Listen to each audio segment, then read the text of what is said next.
누가복음 19장 41절부터 48절까지의 말씀 한 절씩 교독하겠습니다. 가까이 오사 성을 보시고 우시며 이르시되 너도 오늘 평안에 관한 일을 알았더라면 좋을 뻔하였거니와 지금 내 눈에 숨겨졌도다. 날이 이를지라 내 원수들이 토둔을 쌓고 너를 둘러 사면으로 가두고 또 너와 및 그 가운데 있는 내 자식들을 땅에 메어치며 돌 하나도 돌 위에 남기지 아니하리니 이는 내가 보살핌 받는 날을 알지 못함을 인함이니라 하시니라. 성전에 들어가사 장사하는 자들을 내쫓으시며 그들에게 이르시되 기록된 바 내 집은 기도하는 집이 되리라 하였거늘 너희는 강도의 소굴을 만들었도다 하시니라. 예수께서 날마다 성전에서 가르치시니 대제사장들과 서기관들과 백성의 지도자들이 그를 죽이려고 꾀하되 백성이 다 그에게 귀를 기울여 들으므로 곧지할 방도를 찾지 못하였더라. 아멘. 사랑하는 성도 여러분, 혹시 최근에 언제 우셨던 그러한 경험이 있으십니까? 언제 눈물을 흘리면서 슬퍼하셨었습니까? 그때 어떻게 우셨습니까? 그냥 슬픔을 참으면서 그냥 눈에 눈물이 흐르는 그리고 흐느끼면서 우셨습니까? 아니면 그냥 대성통곡하듯이 비통한 심정으로 울음을 터뜨리면서 우셨습니까? 오늘 본문의 말씀은 예수님이 우시는 장면으로 시작을 합니다. 오늘 본문이 시작하는 41절에 예수님께서 이렇게 우셨습니다. 가까이 오사 성을 보시고 우시며. 지금 상황이 예수님이 예루살렘으로 입성하는 때입니다. 예수님이 어린 나귀 새끼를 준비하시고 그리고 제자들이 또 따르는 무리들이 그 나귀 새끼 위에 또 길가에 겉옷을 깔고 그리고 손에는 종려나무 가지를 들고 호산나 다윗의 자손이여 이렇게 찬양하고 외치는 그러한 소리 가운데 예수님이 그 앞에 가까이 예루살렘 성이 계신 걸 보시고 우시는 겁니다. 근데 여기서 울다라고 하는 것은 그냥 단순히 그냥 눈에 눈물이 흐른다 이런 것이 아닙니다. 여기서 운다라고 하는 것은 통곡하는 것을 말합니다. 성경에 보면 예수님이 우신 장면이 3번 나옵니다. 죽었던 나사로, 특별히 더 사랑했던 그 나사로가 죽어서 무덤 안에 있을 때에 그 장면을 보시고 우셨습니다. 그리고 십자가를 지시기 전 겟세마네 동산에서 기도하실 때 예수님께서 우셨습니다. 그리고 지금 예루살렘 성을 바라보면서 우십니다.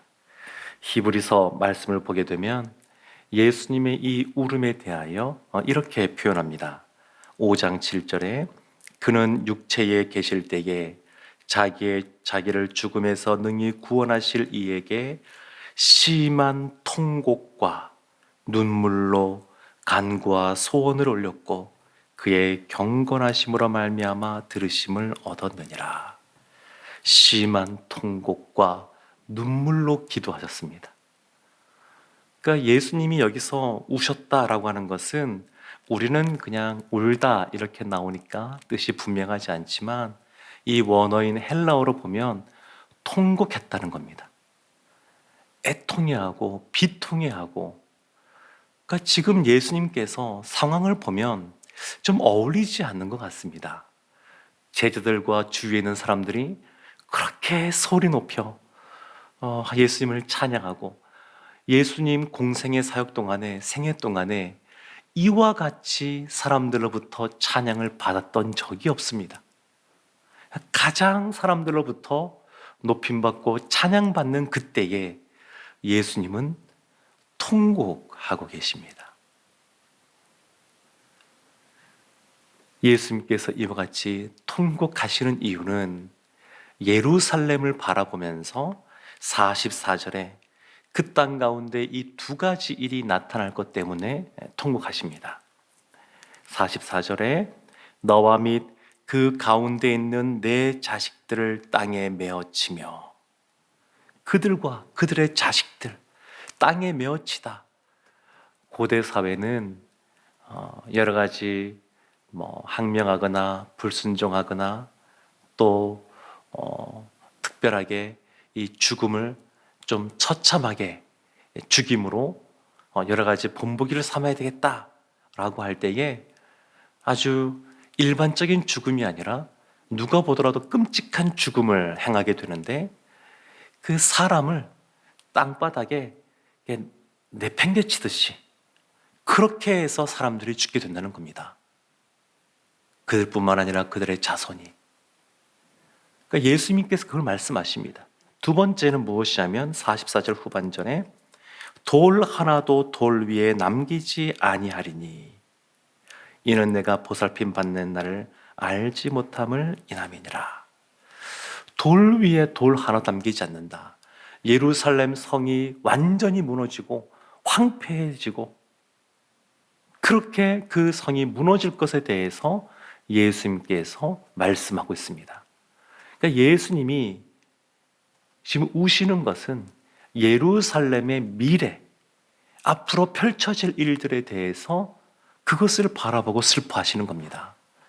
지금 제자들과 그 따르는 무리들은 예수님께서 지난 세월 동안에 하셨던 것, 병자를 고치고 귀신을 쫓아내고 오병이의 기적을 통하여 그들을 배불리신 이러한 사건들, 그러한 것들을 보면서 예수님을 찬양하고 있는데, 과거에 그들은 관심이 있는데, 그런데 예수님께서는 미래, 앞으로 그들 가운데 펼쳐질 일들을 바라보면서 애통해 하시고 비통해 하십니다.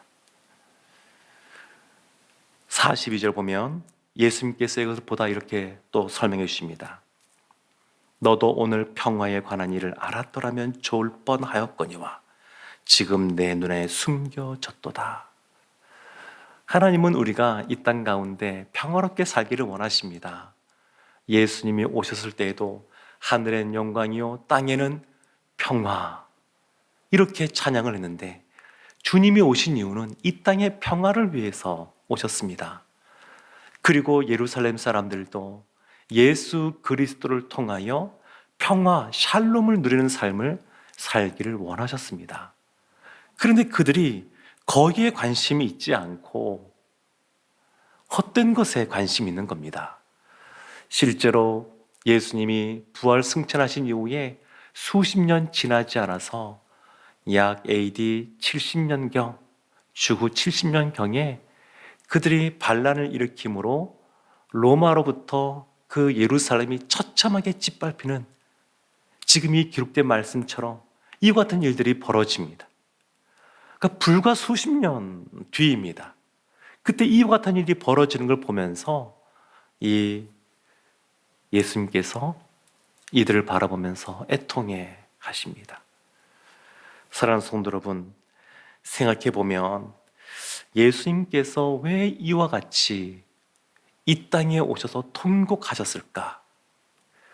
사실 아담이 하나님과의 언약을 깨뜨리고 그리고 죄를 범함으로 그때부터 하나님께서는 이 인간을 생각할 때마다, 사람을 생각할 때마다 이 슬픈 마음이 있으셨습니다. 그러니까 독생자 예수 그리스도가 그 비통한 마음으로 이 땅 가운데 오셨고 기꺼이 십자가에서 자신의 생명을 내어주신 겁니다. 부모로서 자녀를 생각할 때 자녀가 엇나가는 자녀가 있다 그러면 그 자녀의 그 앞날이 예견되면서 부모가 더 마음 아파하지 않습니까? 그러니까 하나님께서는 더 하신 겁니다. 예수님께서 그야말로 애통한 모습으로, 비통한 모습으로 우시는 그러한 장면이 기록되어 있습니다. 이 예루살렘 사람들이 얼마나 이 일에 관심이 없는지 45절부터 이어지는 말씀 보면 성전에서 장사하는 사람들을 예수님께서 쫓아내십니다. 그러면서 46절에 이렇게 말씀합니다. 내 집은 기도하는 집이 되리라 하였거늘 너희는 강도의 소굴을 만들었도다. 강도의 소굴을 만들어 놓았습니다. 예수님이 12살 때 예루살렘에 가셨을 때에 그때 부모들이 찾으러 왔을 때 그렇게 말씀합니다. 내 집은 아버지 집, 내 아버지 집 이렇게 말씀합니다. 그 아버지 집은 기도하는 집입니다. 그런데 거기에서 이렇게 장사하는 사람들이 물건을 사고 팔면서 그리고 지도자들이라고 하는 사람들은 거기에서 나오는 성전 세금으로 자신의 배를 불리는 이러한 안타까운 모습을 보면서 예수님께서 책망하시고 기도하는 집이라고 말씀하셨습니다. 그만큼 예루살렘은 관심이 없는 겁니다. 예수님께서 이제 예루살렘에 입성하셨으니까 일주일 뒤면 십자가를 지시고 돌아가실 때입니다. 근데 예수님이 참 묘한 것은 일주일 뒤에 본인이 죽게 될, 십자가를 치게 될 그것을 위해서 울지 않으시고 수십 년 뒤에 벌어지게 될 예루살렘의 멸망, 사람들이 처참하게 죽게 될 그 상황, 그것에 대해서 통곡하고 계시다는 겁니다. 일주일 뒤 바로 그때 본인이 감당해야 될 그 십자가를 위해서 우시는 것이 아닙니다. 수십 년 뒤에 그 수많은 사람들이 죽게 될, 또 고통 가운데 신음하게 될 그들을 보면서 울고 계십니다. 그럼에도 이 종교 지도자들이나 사람들이 사실은 정신을 잘 못 차리는 것 같습니다. 47절 보면 예수님께서 날마다 성전에서 말씀을 가르치시는데, 하나님 나라의 일을 가르치시는데 대제사장들과 서기관들과 백성의 지도자들이 그를 죽이려고 꾀하되, 여전히 예수님을 죽이고자 하는 그러한 못된 생각만 하고 있습니다. 사실 예루살렘이 이와 같이 심판 가운데 놓여지게 되었지만 구원받을 길이 있습니다. 있었습니다. 아담이 죄를 짓고 나서 그들이 영원 형벌 가운데만 거하는 것이 아니라 하나님이 가지고 또 입혀주시고 그들에게 살 길을 열어주셨던 것처럼 가나안 땅 가운데 여호수아가 이스라엘을 이끌고 들어가서 하나님의 말씀대로 그들을 진멸하는 전쟁을 벌이지만 그들 가운데 살 방법이 있었습니다.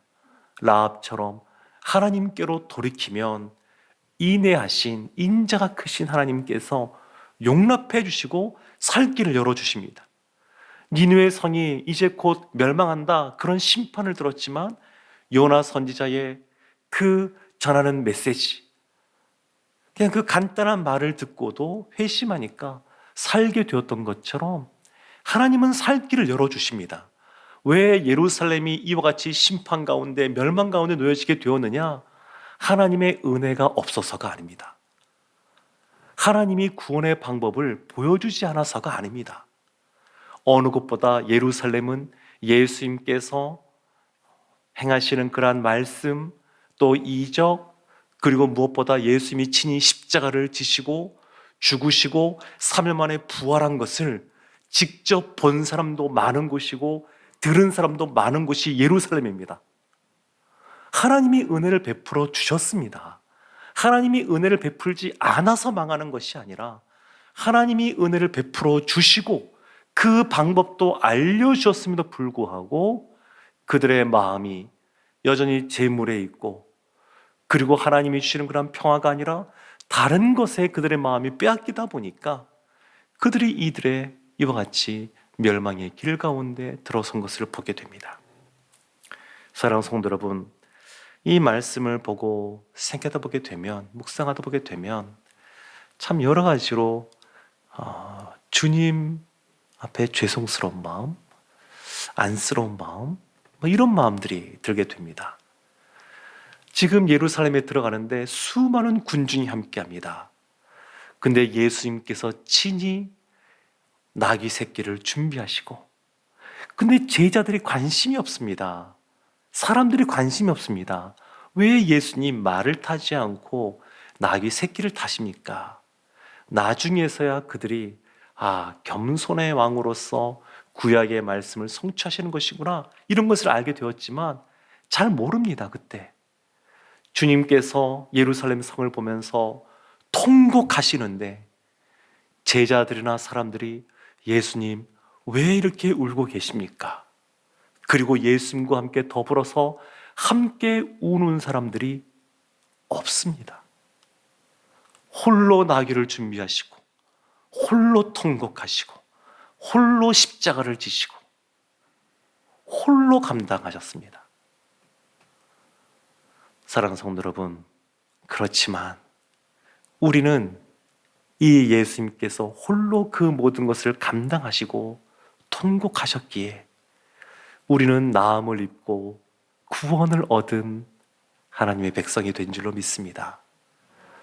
예루살렘이 수십 년 뒤에 멸망할 것뿐만 아니라 좀 더 멀리 본다 그러면 예수님이 다시 재림하실 그때 하나님의 심판의 때에 수많은 사람들이 예수님을 들었음에도 불구하고 영접하지 않고 예수님께서 구원의 길을 보였음에도 불구하고 그 길을 바라보고 걸어가지 않아서 멸망하게 될 수많은 사람들이 있는데, 그들을 보면서 예수님께서 지금도 사실은 통곡하고 계십니다. 그렇지만 우리는 그 예수님이 통곡하시는 대상에서 이제는 벗어난 존재입니다. 예수님 때문에 이제는 구원받은 자가 우리는 되었습니다. 그래서 이제는 우리가 해야 될 것이 있는데, 그것이 뭐냐면 예수님이 걸어가신 그 길 우리가 함께 걸어가고 예수님이 눈물을 흘리신 그것에 함께 우리가 우는 것이 필요합니다. 골로새서 1장 말씀을 보게 되면 10절이 이렇게 나옵니다. 주께 합당하게 행하여 범사에 기쁘시게 하고. 주님께서 기쁘시도록 우리가 범사에 합당한 일을 해야 될 줄로 믿습니다. 주님의 눈물이 있는 그곳에 우리도 그곳을 바라보고 그곳에서 같이 울며 주님께서 걸어가신 그 길을 걸어가야 될 줄로 믿습니다. 사랑하는 성도 여러분, 하나님은 한 영혼이 돌아오면 온천하보다 귀한 영혼이 돌아오는 곳이어서 하늘나라에서 기뻐하신다고 말씀하십니다. 이 땅 가운데 눈물 흘리고 힘들어하는 사람들을 보면 또 산불난 지역이나 또 지금 전쟁이 벌어지고 있는 지역이나 그들을 바라볼 때 우리 마음에 같이 애통해야 하고 같이 그들을 생각할 때마다 또 안쓰러운 마음이 들고 그들을 위하여 마치 그들이 겪는 어려움이 우리의 어려움이냐, 그 마음 갖고 주님의 마음으로 기도하고 함께 할 수 있는 것들은 함께 하는 그런 모습이 있을 줄로 믿습니다. 주님의 눈물로 구원받은 우리가 이제는 주님과 함께 울며 주님께 기쁨을 드리는 하나님의 귀한 자녀 존재 되기를 주님의 이름으로 축원합니다. 아멘.